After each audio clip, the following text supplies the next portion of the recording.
You found it. Your home for the best content on your favorite team, the Fighting Tigers of LSU. Do us a favor. Subscribe to the channel. Leave your comments below. Be sure to smash that like button.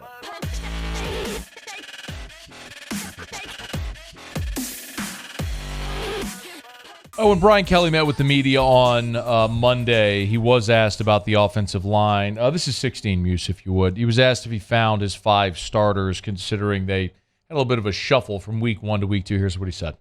We were pleased with that starting 5. I think you can expect to see that moving forward. I think there's some guys that I think distinguished themselves. The true freshman, Emory Jones, played well. I think you'll see more of him in the rotation. But I feel pretty confident to tell you here today that the way it graded out was what we were hoping for. And there's still going to be a need to rotate guys in. Cam Wire's still going to have to play for us. Tremont Short's still going to have to play for us. There's still going to have to be rotations within this group. It's not 5 for the whole game. But I just think you add Emory now. He did some really good things on Saturday. So it means you have 8 that you trust.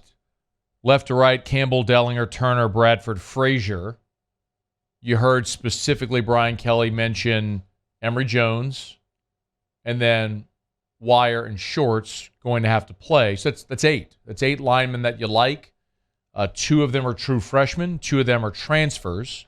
And then that leaves Wire, Bradford, and Dellinger, who have been here and are working in either new spots or the same spot where they've been. We today, Michael Koppel, Shea Dixon, and I, if you're not familiar, started a show that's going to air on Tuesdays on WBRZ Plus called Sports Takeover. So this is 6 o'clock news on Channel 2. After that, it's 6:30 on WBRZ Plus, which in Baton Rouge is Cable 11, or streaming on WBRZ Plus on your streaming services if you want to check it out. So we record the show earlier in the day on Tuesday, and it airs at 6:30, and then re-airs. But we were having this conversation today, and so this is a little primer. I mean, if you watch the show, you'll see it. But I think this is an indicator of a couple of things. First, just how much Brian Kelly and his staff is still getting to know their team. I mean, some of these guys were here in spring. Not all of them were. Emory Jones was not here in spring. Emory Jones didn't show up until June for workouts, and the first time they saw him on the field with pads on was camp. So that is a new development. They're still learning their team and who can do what. So that's part why you're going to continue to see this rotation. But, John Emery's coming back this week, and we kind of had the conversation about, can LSU run the ball? And in particular about this week, because LSU is going to be taking on Mississippi State, and you know what State wants to do. They want to go tempo. They want to throw it around the yard. The whole air raid, we know what they are, and one way that you mitigate that is you run the football. You control the line of scrimmage. You keep a good way of playing defense is ball control offense. I mean, you know that the old adage. And part of the conversation was being excited about John Emery coming back, and I am too. I'm excited for John to get his opportunity. Lord knows he's waited long enough for it. And had to persevere through a lot over the last 2 years. But the thing that I brought up was the best running back LSU's ever had was Leonard Fournette. Physically, LSU's never had a talent like Leonard Fournette. 2015 was something unlike any of us have ever seen until they went to Tuscaloosa. And how did the best running back in LSU history do against that defensive line? I don't care how good or talented you are. If your line can't block, you're not going anywhere. And I think that's the challenge LSU is going to have this week. And when they face really good defensive lines, like they did against Florida State, like they did this week, like they will when they face Alabama, you're just going to face really talented defensive fronts that are just physically better than your offensive line, and it's going to be hard to run the football. So in this week in particular, I will be very curious to see how Mike Denbrock and this offensive staff game plan to run the football.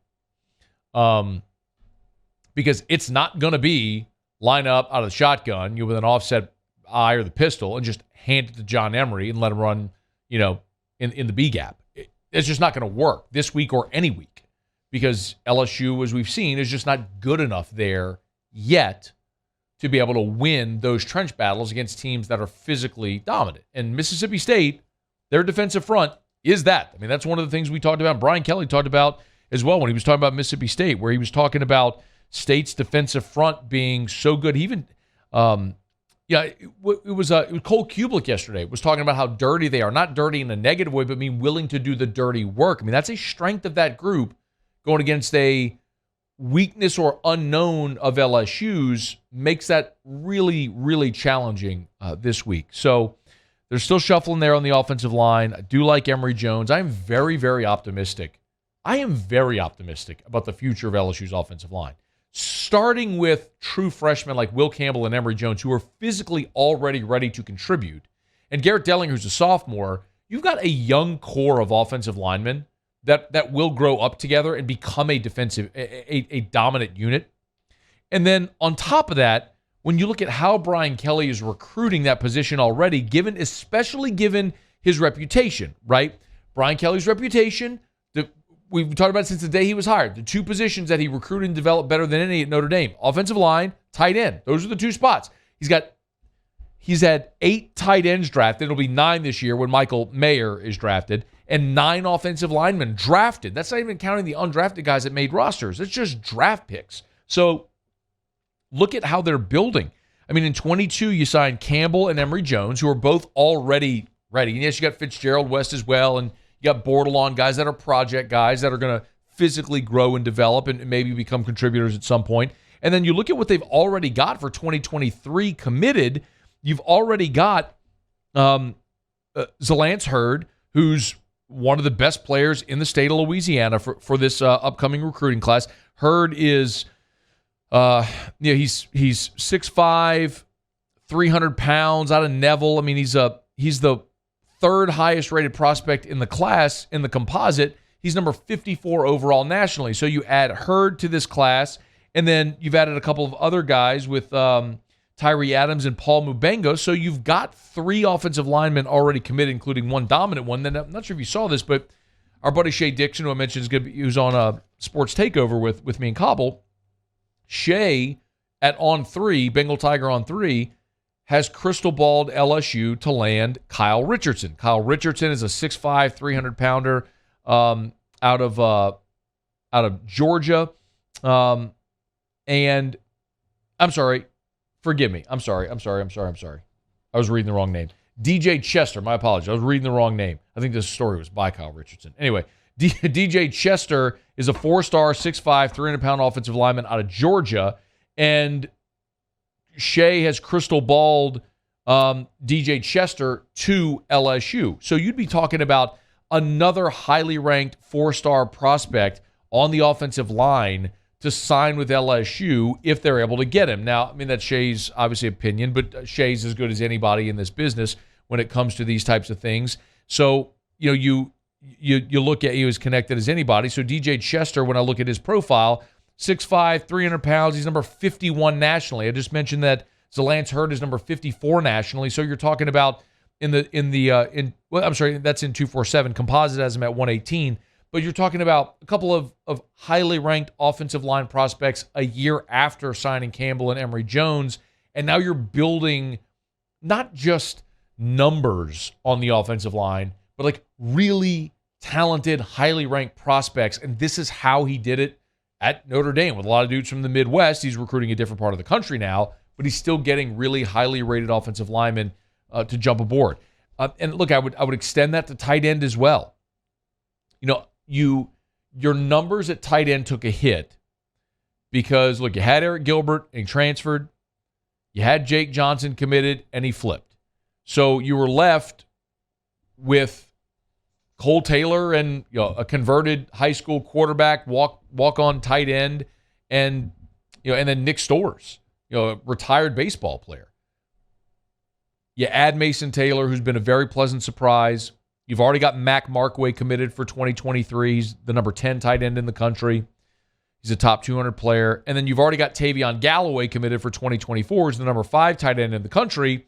And the number 2 player in Louisiana for next year is Trey'Dez Green, who's the number 2 tight end overall, number 32 in the country. So if you get the best player in Louisiana to stay home next year, who's a tight end, on top of Tavion Galloway, Mac Markway, and Mason Taylor, who's a freshman, you can look at the next 4 years of the tight end position and go, yep, that's how it's supposed to look when you have really good tight ends.